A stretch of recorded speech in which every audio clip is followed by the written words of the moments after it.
Welcome back to another episode of Titans of Food Service. I'm your host, Nick Portillo, and want to say thank you again for joining me here on another episode. Okay, to my guest today, Cody Wong, CEO of CW Management Services, with more than 120 franchise locations under his family's umbrella, spanning Carl's Jr. and Dave's Hot Chicken. Cody Wong is a rising force in the fast casual and QSR world. As CEO of the operations arm behind CW Management Services, also referred to in some outlets as CW Strong, he supervises the critical back end of the enterprise, from HR and payroll to accounting and compliance, ensuring that the sprawling multi-unit business runs smoothly, efficiently, and by the book. In an industry where rapid growth often breeds operational headaches, Cody has distinguished himself by embedding robust systems to support scale. Under his leadership, CW has leaned into technology, AI, among other things, to safeguard compliance, reduce labor costs, leakage, and empower store-level teams. Whether it's navigating labor regulations, standardizing payroll and scheduling, or fortifying financial operations, Cody's steady leadership and meticulous attention to detail have helped position CW as a franchise powerhouse, quietly delivering the infrastructure that keeps hundreds of employees and dozens of kitchens humming. Without further ado, let's go ahead and welcome Cody. All right, Cody, welcome to the Titans of Food Service podcast, man. Appreciate you taking time to come on and meet with me. Of course, yes, definitely feel very honored to be on this. Like I said, it's my first one, so super excited to be able to talk about, our business and kind of what we're doing. And yeah. Yeah, I love it. Well, on that topic, how'd you get into the food space? Yeah. So I've actually always been in the food space, I guess, in a way. My father has been a franchisee actually for as long as I've been born.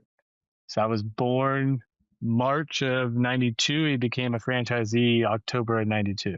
Wow. And so, pretty much kind of as I got older, I was in the restaurants, obviously not really doing much, but, cleaning trays here and there, just kind of hanging out in the dining room. And so, Carl specifically, I've just always been around for forever. So it's, I guess, something naturally that I was going to eventually go to. I think for a long time, I tried to steer away from it. Sure. Like, oh, that's not my lane. I'm not going to do that. But just became a thing where it's just like, I can't deny it anymore, So Yeah, I get it. I was born in March 93. So 1 year out, March 22nd. Oh, I'm the 23rd. So there you go. It's just a day off. Oh, nice. Nice, man. So when you were born, that's essentially when your dad opened up his first, is it Carl's Jr. location? So he basically he bought, the stores, the existing stores from the franchisor. So he actually started off, came over when he was 16, from Indonesia, and then started working at Jack in the Box while he was in high school. Basically worked his way up. I think became, at the time, he was the youngest Jack in the Box GM. And then his business partners that he's with now asked him to partner up. So they purchased, I think it was like 3 Carl's Jr. stores in the Bay Area, none of which are open now. Unfortunately, all closed now. But, then they went from 3 to 7 to 12. Now we basically have about 127. So, wow. Yeah. That's impressive. Are you involved in the business with him? So I just do the back end. So that's kind of how I got into it, if you want to call it my niche or my pathway into all of this, right? I will never ever say that at any point do I ever think I will outlearn what he's learned, because everything that I've learned at this point is just kind of second nature to him. Continues to surprise me, and it just kind of seems like it never phases him. So like I said, I definitely do, again, the HR, accounting, payroll, finance, all that stuff. And so what I try and bring to it is I try and stay separate from the operations. At the same time, I want to feel like our administrative and back office is supporting the operation so much to a point where they feel like they're actually able to gain back time, right, away from the administrative stuff, from the paperwork, and actually utilize that time to just be more efficient, towards really serving the guests. Because at the end of the day, that's what keeps guests coming back, right? Like for me, In-N-Out, Chick-fil-A, even Dave's right now is is those are like the hot brands, and that's why. It's because when you go in there, there's an experience that you get there that you're not going to get anywhere else. Hmm. And so I think that was something that the founders for days did super well, is just kind of bringing that vibe, that experience to the customer. And so that's what again, my end goal at the end of the day is making sure that they can focus on that, and I'll focus trying, you know, everything else on the backside. It, that all makes sense. Do you have other family members in the business as well? No. Um, well, no. Yeah, no. My brother's a lawyer. He does his own thing. I have two younger sisters.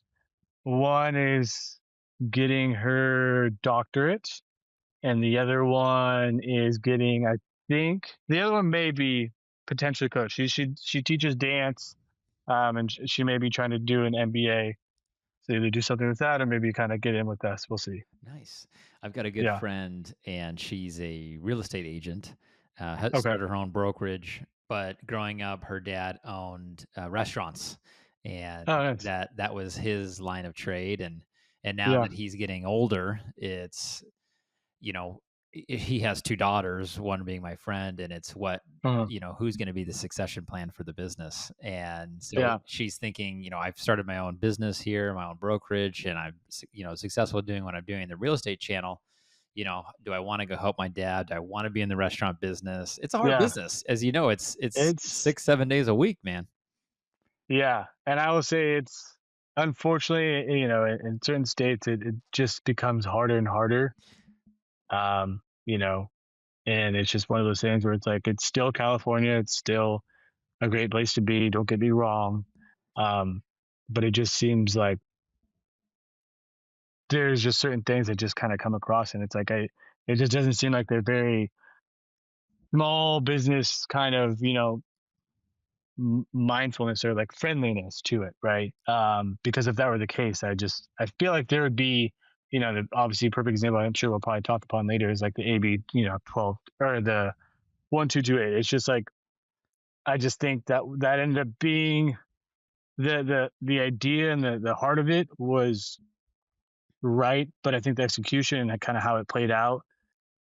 A long term, it's not going to help anybody. It's just going to hurt everybody. That it was originally intended to help. It's unfortunate, but it was just stuff we have to kind of deal through as again, the business owners. And I think a lot of people probably they see the McDonald's, they see the Carl's, they see all these big brands, and they just think they're corporates. And it's like, really, we're not. We end up being, yes, we're one of the larger franchisees, but even then, we're not. Sitting here in, you know, $1 million mansions and just kind of on the beach every other day. It's like you said, we're in the restaurants, right? We're in the office 7 days a week, but it's because we like it, and it just keeps us moving forward. And it's just that's just the kind of drives us to kind of get up every day. So It, frustrating, but also really fun. is that the regulation that took minimum wage for fast food up to $20 an hour in California? Yep. So that was the one, and so really it was just it was hard because from we had two different sides. From the day side, it would still was a small impact, but from the Carl side, because we had such a huge amount. So in our San Diego market, we calculated it was 1630 going up to 20. It was basically going to be a $7 million hit in 1 year. And so it's like, well, how do you manage that, right? Without trying to punish the employees. Of course. And so that's kind of how we've used Harry is we don't want to necessarily just cut hours. Granted, you have to cut hours at some point, but we don't want to just cut hours. We also just want to maximize the hour itself and the scheduling, right? If we have, for example, 5 employees that are working an hour that's low volume, what we would consider low volume, right? Why do we have five? And then in a high volume hour, we only have two. So it's really kind of getting those insights and having our tools really kind of talk to us and give us those really just kind of eye-opening graphics to say, hey, we have a problem here. And while from a labor perspective, they're still going to hit their number, you could just be doing so much better, right? You might lose that one or two customers in that hour where you only have two people and the wait's 30 minutes.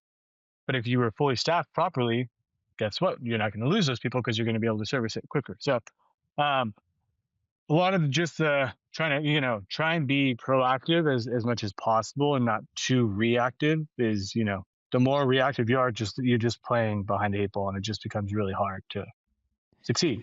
So going back to the beginning of our conversation, you were talking about, you do all the back end stuff Mhm. and the HR, the payroll, making sure that the operations run smoothly, all those types of things. So I would imagine integrating this new law, this new regulation, making sure, it runs, that you have to be compliant with it. Right. So how did, I know you mentioned, hey, we jumped up $7 million in expense. If we kept everything the Right. same, right, it'd be $7 million more than what it had been the prior year. Right. And now you're looking at in terms of efficiencies in a way. If it's a busy time, I want to have more people. If it's not so busy, how can I stretch the employee to do more than just one thing? How are Right. you, 127 locations, and I know you mentioned Dave's is not, it wasn't as affected as much, but Carl's, for example, has a lot more employees. How are you able to manage all of that and track all of that? Because I think if you're thinking about at the individual store level, maybe it makes sense of, tracking the Right. hours and stuff. But when you're on that amount of scale, the problem, it becomes more intense. Yeah, I mean, I think a lot of it is making sure that you are building like with this business, right? I think the one thing that may or may not get lost is at the end of the day, if you talk to most franchise owners who are reasonable and rational, they'll know this whole business is around people, whether that's the people you're servicing or the people that are on your team. If you build a really good team, you rely on the people that you trust, right? Because, like you said, each store is going to know the way that they're supposed to be forecasting and then scheduling. But then how am I supposed to go look at 127 every day on top of doing the HR, on top of doing the accounting, on top of like that's you can't, right? Mhm. So you have certain people, they then report to those, and it's like a delegation thing. And so really what it is we have reports that we use with, like I said, how do we get our tools to give us a quick snapshot? So if my GM has a quick 5 minute, or sorry, my district manager has a quick 5 minutes between one store to the next, right? Can I give them useful data in that 5 minutes where they just look at something and they say, aha, I know what we need to talk about in our next business review when they go to that store, as opposed to let me go to that store. Let's try and talk for 30 minutes. Maybe in that 30 minutes, we come up with a issue that may be that you could have already seen. Like the data is going to tell you, but it's not right there in front of your face. Right. And so that's what, like I said, our tools, like with the Harry, right, that kind of just, it gives it to us right away. Um, we have weekly meetings that we're doing, right? So we have district managers for our Carls, which is again built out a little bit more about a district manager every 10 stores. They all report to like our VP of ops. We have a meeting every week with the VP of ops, trying to be as in tune with everything as possible.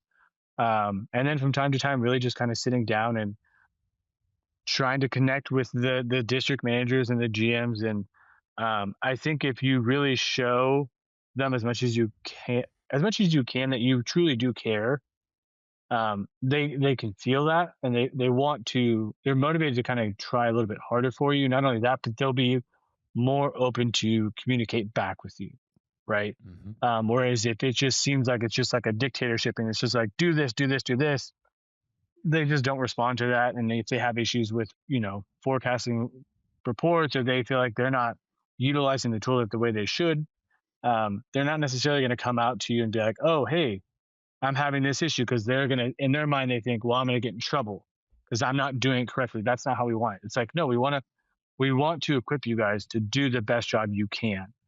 Right. So yeah. So the first, so your dad and it took over 3 stores from a franchisor, right, back in the early Mhm. '90s in 1992, and now you're up to 127 locations. That's an incredible amount of growth. Yeah. In that journey, how have you guys been able to, especially on your end, on the back end, as you continue to add on more stores, scale it up? Yeah. I mean, I would say the biggest thing is, again, it kind of in the beginning, I would say it's much harder because you don't have the same technology that you have now. Hmm. A lot of it's still manual work. So it's like, okay, you got to get a new person, you got to do this, you got to do that. Now, especially with the prevalence of AI, and I actually just went to it was a, I don't know if I call it a seminar, it was kind of like a meeting, where kind of AI was, the talk of, what are we going to do with AI? How is AI here to stay or not stay in the world of the QSR, right? And so basically, we've tested out AI in plenty of things, right? Some of it doesn't work. At the end of the day, right? I think the biggest thing is you do trial and error. But if it doesn't work, you have to be like not too attached, where you can just rip the band-aid off, right? Hmm. Because if you kind of stay with it too long, then it's like, that's when it really starts to hurt. But it's really leveraging, right, the technology, and how, for example, like one of the things we do that does work well is we use AI for our AP. So we basically taught our AI, person, how to read an invoice. So if it sees the same invoice every week, every day, every minute, it doesn't matter. It's the same invoice, right? Once you teach it a couple times, it knows what to do. It takes it, puts all the information in the correct spot, knows where, what Jill account needs to go to. And then I basically will batch approve. And then within that, you set certain parameters, right? And say if this specific vendor has a invoice amount that's this high, kind of highlight it or red flag it for me. And then I can, I don't have to necessarily approve it with my typical batch. Um, and so, like I said, a lot of it's just trying to build things in an efficient manner, having data that's not really the whole kind of copy and paste and going into Microsoft Excel. Like that's kind of, you know, in the past. And if we were still doing that now, we'd be in a lot of trouble and probably not able to get to the scale we're at. So again, it's really making sure that these tools will work with each other, um, and try and view it as a partnership, because that's the way. Like I try to, with the vendors that I truly feel like, not only do I believe in their product or their service, right? Um, I've gotten to know a lot of the people on their support team or whoever I, spoken with on a personal level. It truly feels more like a partnership, Hmm. which kind of, again, there's that separation for me, right? Like I have certain ones that are just the vendors, you pay them and that's it. Then there's certain people where it's just like you kind of have that, you know, camaraderie, friendship type of deal where you'll talk to them every once in a while, you'll see them at a conference and catch up. And so it's just, again, it's just kind of connects into that caring part, right? Where it's just like it allows you to be like, hey, if I have something that's really going to help us even maximize efficiency more, what you're talking about, how do we scale even more, right? If we go to 127 to 200, is there a scalability that I need to work with within the current technological ecosystem that I have that's going to help me do that without having to add a ton of people? Or do I have to add the people? Like, kind of weighing the pros and cons of all those things. Yeah. Um, so them being able to kind of be open to like listening and having that conversation is super big for us. Oh yeah, I'm sure. Do you find as you've gone along, are there AI tools that you're able to integrate on the back end side, on the operations side, even at the store level? When someone comes in and places an order and things like that.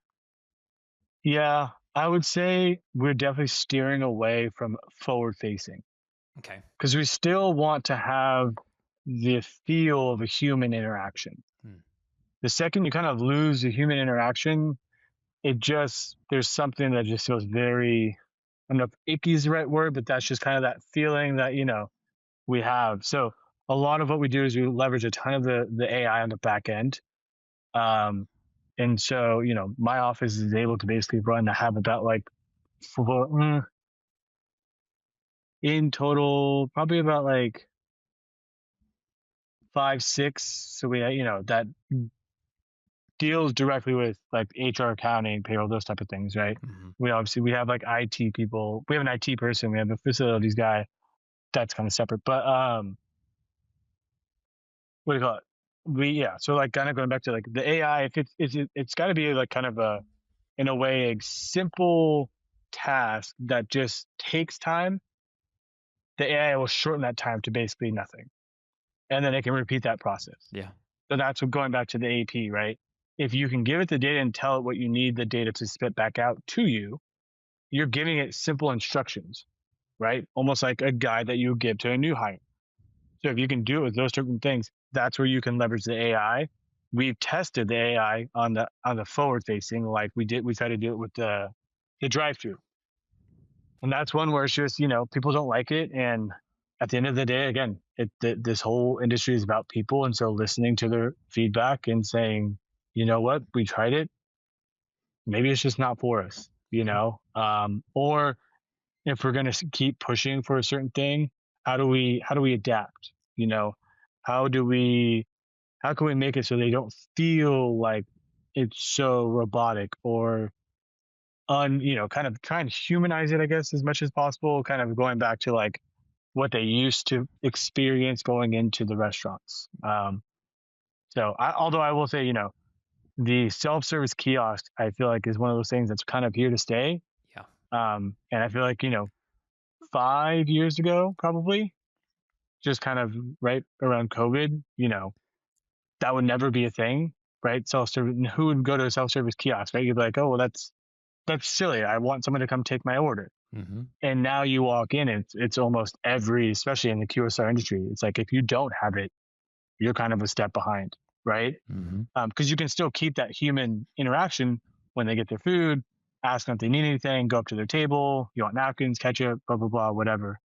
So I remember probably about 15 years ago, there was a restaurant in the city I grew up in, and they got rid of any like hostess and servers, and it was all Palm Pilots. So you grab a Palm Pilot and you uh, order at the front. Remember if you're on yeah, Palm Pilots, and the concept did not last because at the yeah, time, the adoption of that, people were like, I want to have that interact. Like you right, were saying, you don't want to lose that human interaction. It was very much yeah, before its time, and then I remember in 2015, I went to a McDonald's that was testing out a complete no human in there at all, correct right? where you type it Yes, out. Yes. And it was, again, still before its time, but now you're seeing right, it more and more. I just went to get lunch just a few days ago and had that exact experience of typing in my order. And then I got a number and then I just stand there and then they call my name when it's done.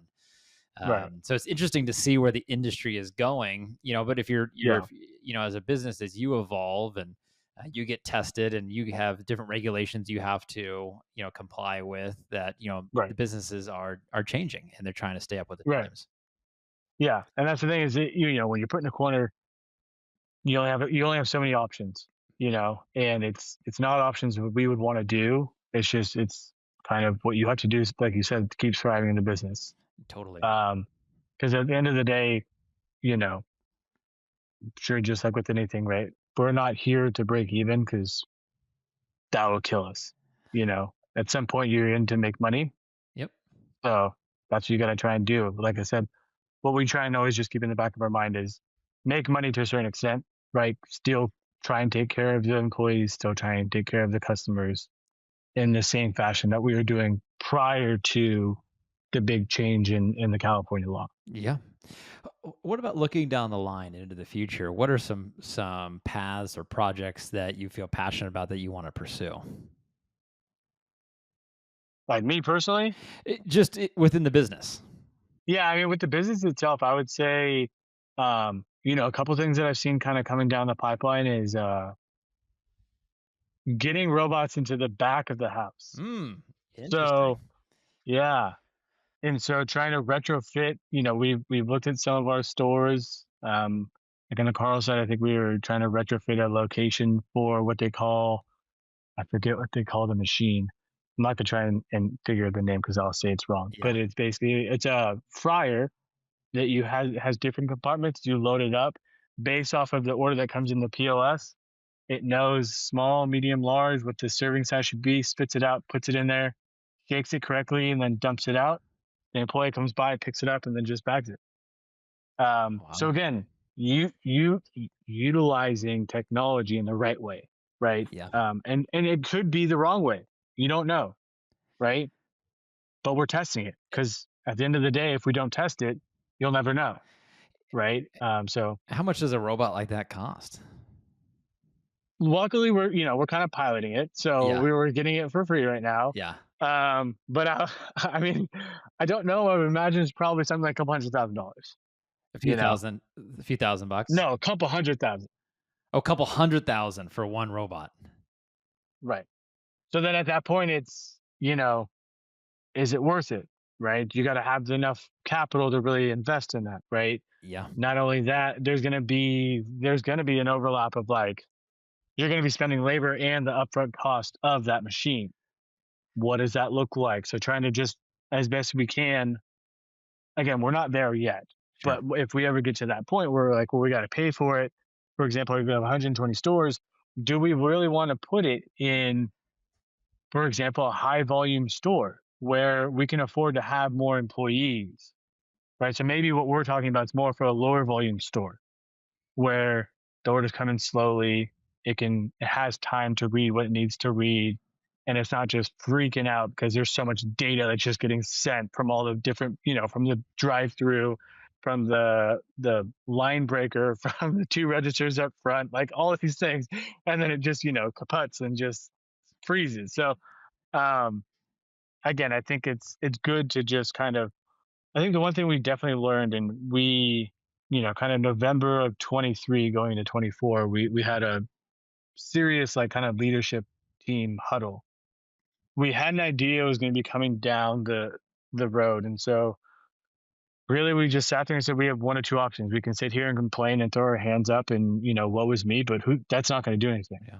The other option is let's just get really creative and see what sticks. So we just thought of some ideas that kind of worked and didn't work, um, and have helped kind of get some cost savings. And other times it's kind of like I said, the biggest lesson from all that is you just can't be too invested in these ideas because we just have to know inherently they are a little bit crazy. Hmm. um, and so it's like just don't be too invested into it. Try it. If it doesn't work, rip it off, go to the next one. Yep. That makes Or sense. at least trying to find a variation that may work. But yeah, we brainstormed a lot of different things, and you know, E- just try to do what we can. Especially if something costs 200,000 and you have 120 plus Oh yeah, stores, that would be right, it's a pretty huge investment. What about right. within the business for you personally? What is your hopes and dreams and goals in the future? I mean, from a personal level and a selfish level, it's really to eventually allow my dad to kind of truly retire, Yeah. right? So get enough to the point where like I said, I will never sit here and say I know everything. I think for me, one of my conflicts is I will never pretend that I'm the smartest person in the room. There's so many smart people in the world. It's who do you align yourself with and how you align yourself with them, right? Yeah. A lot of that's just being open minded, right? And not thinking, well, I know all the answers. No, I mean, it's okay not to know all the answers, but if you can find the answer, that's just as valuable. Um, and so, eventually trying to get him to retire, trying to build us out even more. Hmm. We have our Carl's brand, we have our Days brand. Um, we have another brand that we have kind of coming up the pipeline that unfortunately I cannot say the name, but it's another brand. And so really just keep expanding that, right? And maybe just kind of basically in my own thing, just building a services platform Yeah. that can go and help out other franchisees and keep them aligned. Um, and even if it's not getting other franchisees, really just kind of building that community and do keep doing these type of things where I can learn from other people as much as they may learn from the conversation that I have with them. Yeah. So yeah. For those that are listening, what's the best way to find you, to contact you? Yeah, I mean, I have a LinkedIn. It's kind of an old picture of me, but I'm on LinkedIn, just Cody Wong. I prefer to try and that's probably the best way I would say because Yeah. I would say any other way is like a phone, and honestly, my phone gets blown up from vendors all the time. So Totally get it. I've tried to, I have two daughters now, so I try and as best I can separate out the business and non-business Good for you. to have some sort of a routine and spend try and have that family work life balance, right? As best you can as a business owner. But yeah, Makes sense. Well, Cody, I want to say thank you so much for taking time and coming on, of course. sharing your story, and I always take some a few nuggets away from every conversation that I have, and so thank you. I learned some things today, and I really appreciate it. Yeah, thank you. And I'm gonna very honored to be on here. So thank you. Thank you.